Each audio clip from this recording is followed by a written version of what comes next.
mysterious right hand of Raila Odinga. Yesterday marked yet another milestone in Raila Odinga's political journey, one that solidifies his reputation as a master of political realignments. For the fourth time in his career, Raila extended a historic handshake, signaling yet another shift in Kenya's political landscape. His handshakes have shaped the course of the nation. With President Moi, the first handshake, a significant political truce, marked Raila's entry into the government after years of opposition. With President Kibaki, the second handshake came after the disputed 2007 election, leading to the formation of the Grand Coalition government. With President Uhuru, the third handshake in 2018 reshaped Kenyan politics, fostering peace and altering the 2022 succession battle. With President Ruto, and now, the fourth handshake, a moment that leaves Kenyans questioning, what does it mean for the future? The magic in Raila's right hand. Raila's ability to transform political rivalries into alliances is nothing short of extraordinary. Each handshake has rewritten Kenya's political script, shifting alliances and reshaping power dynamics. So, what makes Raila's right hand so powerful? Is it a mark of wisdom, resilience, or political genius? Could it be that his right hand holds the magic of reinvention, making him the ultimate kingmaker and deal broker? To break this down, we turn to Professor Halimo Shayui, who will dissect the deeper political implications of this latest handshake. What does it mean for Raila, Ruto, and the 2027 elections? What should Kenyans expect next? Stay tuned as we unpack the mysteries of Raila Odinga's legendary handshake. My name is Professor Halimo Shayui, Professor of Sociology and a social analyst on matters of society that touches also on political issues. And we have been on the media analyzing the moves of the Right Honorable Prime Minister Raila Odinga, especially after his lost bid of the African Union Commission in Ethiopia. We have been tracing his aspiration to become the chair, and of course how he lost the chair, and now he's coming back to Kenya and what impact he has had in terms of coming home and the Kenyan politics. And in our analysis, we realized that the Honorable Right Prime Minister, when he came back home, moved around the country trying to solicit views in terms of what next for him.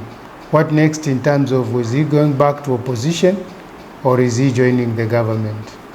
And in our analysis, we made several scenarios. And one of the scenarios was that if he goes opposition, then he solidifies his many years of oppositional politics for this country. And then he remains a doyen of opposition politics. But we also explored the option very clearly of him possibly manufacturing another interesting handshake, which this is exactly what happened yesterday. And as before, Raila signified his presence in Kenyan government for the fourth time. In the first time, shaking hand with the President Moi. In the second time, shaking hand with President Kibaki during the Anan mitigation of the conflict that was there. And also during Uhuru Kenyatta in the famous handshake. And interestingly and very surprisingly with Ruto, two political adversaries who could not sit eye to eye and who had really hot contested election. But after his consultation, he decided that there are certain matters that the two of them can work together. Interestingly, in my thinking, his methodology is slightly problematic. When you consult the people or when you do public participation, I think you ought to share what you have collected, the results you have, so that the people from whom you have collected your ideas, your opinions, can validate what you have actually collected. Interestingly, this did not happen. Raila went straight to his brother and they decided to craft some 10 or so points agenda, that this is the agenda that people of Kenya want. But when you look at the agenda, These are the same stories that have been talked about all this time. There are things that the previous handshakes were not able to deliver. And now they are paraded again as the things that are supposed to bring national unity. So what is new actually in this agreement in terms of what has been put on the table? Even in terms of the NADCO, what is new? It is the old story being told afresh. It doesn't give us a clear trajectory of how we move forward as a nation, but it signifies a lot of self-interest, which is all what politics is about. Raila comes from losing a seat, comes back to the country, pretends he's consulting the people. He doesn't share the results of his consultation. Bang, he's there, shaking another hand for the 4th time. So even when we take stock of the history of this country in terms of who has been in government, Raila has been in government in all the 4 governments. Yeah. This is something so surprising. Even now looking at him as really an opposition leader, one gets confused. A question from Professor Alfred Omenya. He says, from hygienic perspective, should the Constitution limit the number of handshakes? It is interesting actually. When you look at the handshake, I would want to call it, I called it in the previous presentation as a magical handshake. But probably I want to call it a mysterious right hand of Raila Amolo Odinga. This hand is very mysterious. Very mysterious. If you are given that hand, you must be very lucky. It has carried mystery for the last 4 governments. And it is like all these 4 governments, Raila has been in. I'm told the name Agwambo means mist. In the ruler. Then the mystery is in the hand. The mystery is in the hand. The mystery is in the hand. Is one of the very interesting politicians, actually globally, to have successfully been in 4 successive governments, courtesy of a magical hand. This goes down in history. I think we should apply for his hand to appear in the Guinness Books of Records. What did he do to reach that level and to be recognized by every government? What magic happened? I think it's all a question of numbers. Raila, in his wit, in his political experience, has amassed around him a huge following. And this huge following actually, in terms of statistical numbers, it goes almost 50-50 of whoever becomes the president. So there's no way you can ignore him. You cannot run with someone in an election which says one must garner 50+1. I think one of the biggest mistakes is our constitution.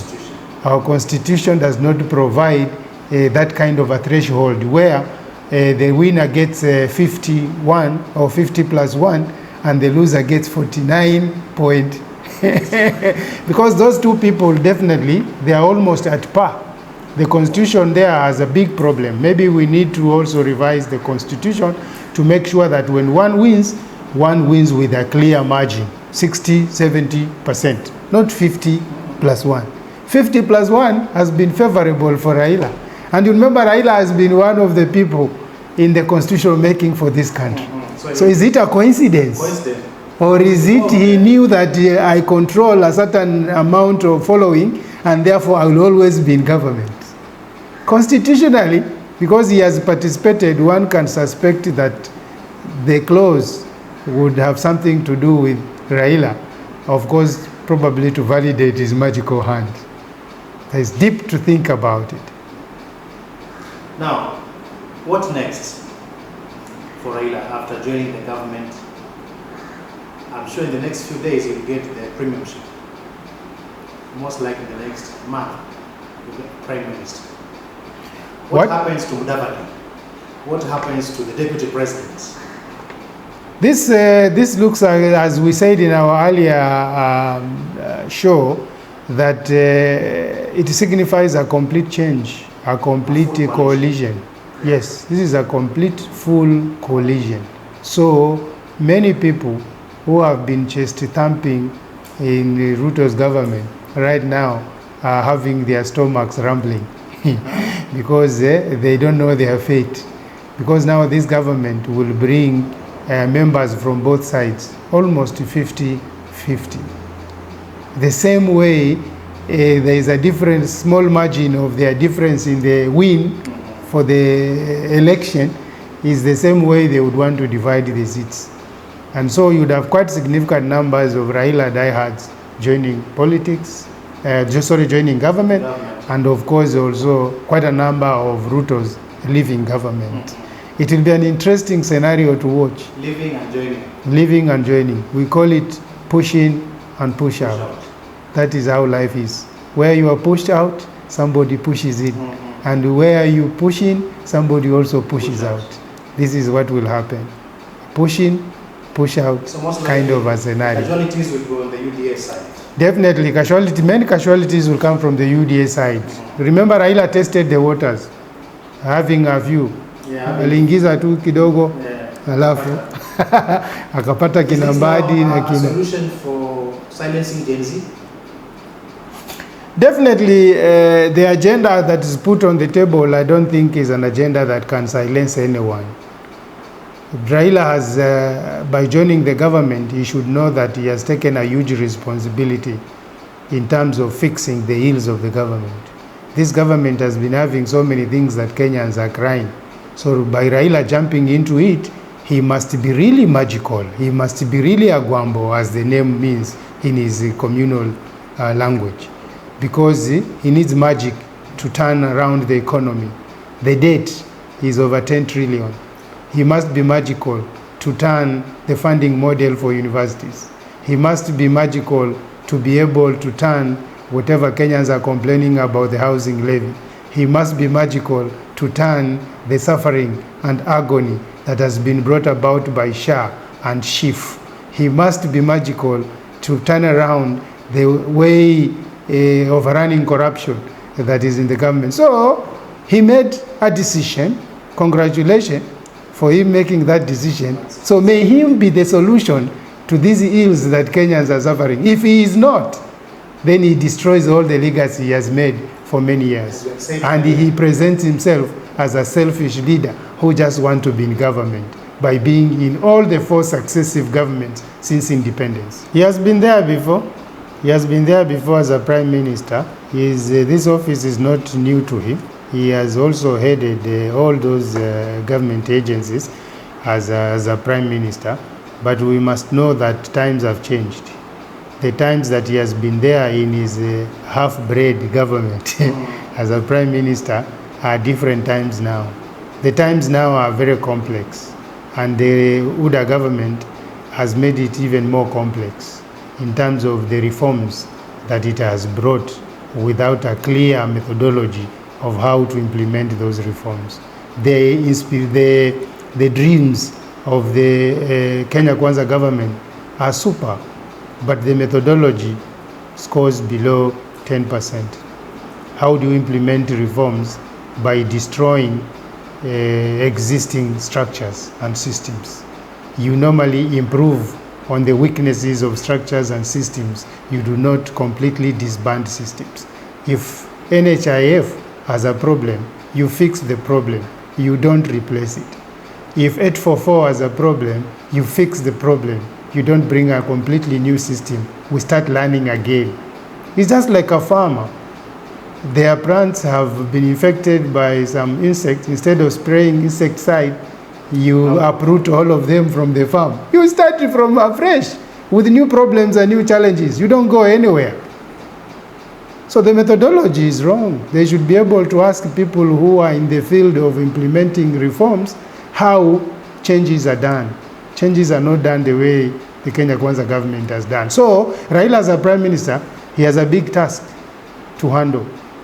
From healthcare to agriculture to education, all over, to the economy. He has a big job to do. So if he will be the head of government, then he should be the real head. Raila is a very interesting politician. Raila never loses. Raila always wins. Raila mastered the game of politics, and he knows very clearly, you are either in power or you influence power. Raila has never been left out in any political permutation for this country. For the life of 4 presidency and 4 governments, Raila's foot has always been inside, courtesy of his magical, powerful, mysterious hand that is deemed by Kenyans as a hand of peace and a hand of unity. May it be the hand of peace and unity, and now the hand of development. Kenyan voices on the Raila-Ruto agreement. What the people think. Yesterday's signing of the agreement between Raila Odinga and President William Ruto sent shockwaves through political landscape. To gauge public sentiment, the MTV crew took to the streets, engaging Kenyans from different walks of life to hear their thoughts on this unexpected political development. What does this handshake mean for the country? Is it a step toward unity or just another political strategy? Let's hear directly from the people. Na maoni yangu ni kwamba Raila amefanya jambo la muhimu sana, kwa sababu yeye hakuangalia upande wa kwake, aliangalia maslahi ya nchi. Na kile ametenda, wengi hawakutaka atende.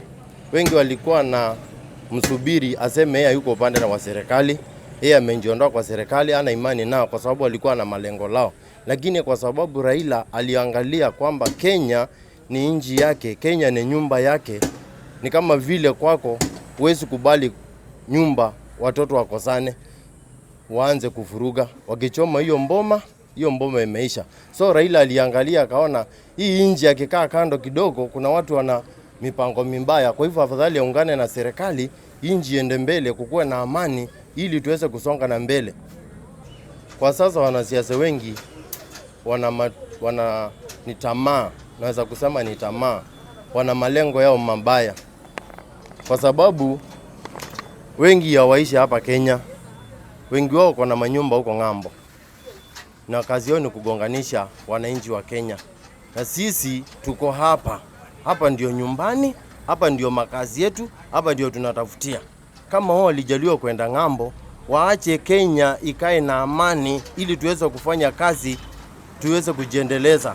Mimi kwa maoni yangu, nikiwa kama serikali ya mtaa, hiyo jina yangu ya bunge la wananchi ya Kilifi, mimi ijanipendeza zaidi. Kwa sababu kwa sababu Ruto alichaguliwa kama rais. Yeye mwenyewe akiwa kama rais, angeomba tena msaada ingine kando kutafuta Raila eti ndio waunde serikali. Yeye aliapishwa peke yake. Sasa mambo ya kuchukua mambo ya Ruto ya Raila anakuja kuweka kwa serikali, hiyo ni kurudisha maendeleo nyuma, na badala tufanyie kazi. Sasa ni siasa inaendelea. Raila sisi alianguka kura, unaona. Sasa atungeonelea kwamba itaangizwa kwa serikali, na sisi tulikuwa wafuasi wake wa ODM, tulikuwa nyuma. Sasa hii sisi tumetoka kwa Raila, atumfuati nyuma. Sisi sasa tunataka tuangalia mwelekeo mwingine, kwa sababu ameshatuuza mchana, unaona. Hawezi kuja azunguke aseme eti anachukua maoni kwa wananchi, aende pale ashuke na ndege, aite official wale wakae kwa ofisi waelewane, aende pale achukue official kwa ofisi ndio aende kusema eti hiyo ndio uamuzi wa wananchi, na sisi ndio watu wanyonge, unaona. Sasa mambo ya Raila sisi tumecancel hivyo, yeye 2027 wanaenda wote na Ruto nyumbani. Tupatie maoni yako kuhusu kile kilifanyika jana wakati Raila na Ruto waliungana.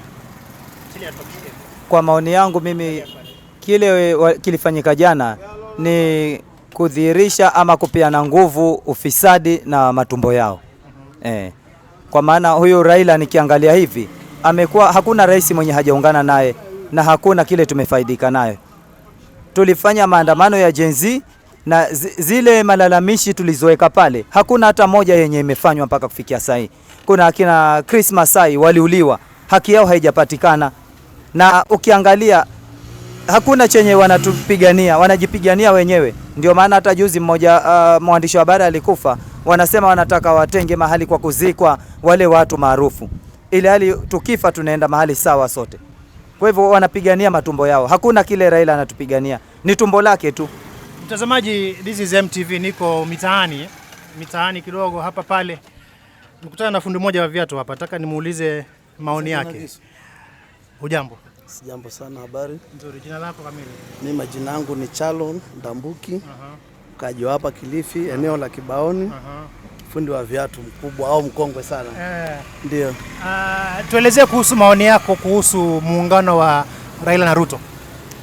Mimi upande wangu kisiasa naweza jibu vizuri kabisa. Ule muungano ni mzuri kwa wakati huu. Kiangalia hali ya joto ya kisiasa iko juu. Sisi kama watu wa biashara huwa hatupendi joto likiwa juu. Biashara huwa zinakuwa ziko chini. Nataka amani mfanye kazi. Sisi tunapenda amani, kukue kumetulia. Siasa ikiwa iko chini, watu wanafanya biashara. Japokuwa mambo ya siasa haiwezi kosa kuongelewa, lakini kwa sasa tunaomba at least mwaka huu na mwaka ujao kuwe kumetulia. Hata kama siasa wafanye baadaye, lakini kwa sasa tunaomba utulivu. Ndio. Kwa hivyo wewe unasema muungano ule ulikuwa unafaa kwa wakati huu? Kwa wakati ule muungano ni muhimu sana. Kabisa ule muungano umekuja kwa wakati mzuri, ili joto litashuka, maana kuna upande wa upinzani kiongozwa na Raila, kuna wale wanajihisi sisi hatujafanyiwa au sisi kama Gen Z ile alijakuwa, na unajua Raila ndio kama mwakilishi wa vijana, wale watu ambao wanaona wako upinzani. Sasa na vile ameingia kwa serikali, japokuwa kuna hiyo broad based government, lakini vile ameingia sasa wako na agreement. Mimi na imani joto litashuka kwa sababu wale ambao ni wakereketo wa ODM kama mimi. Sasa najihisi vile baba ameingia pale, kwa hivyo hata nina amani na wale wengine pia watafuata hivyo hivyo.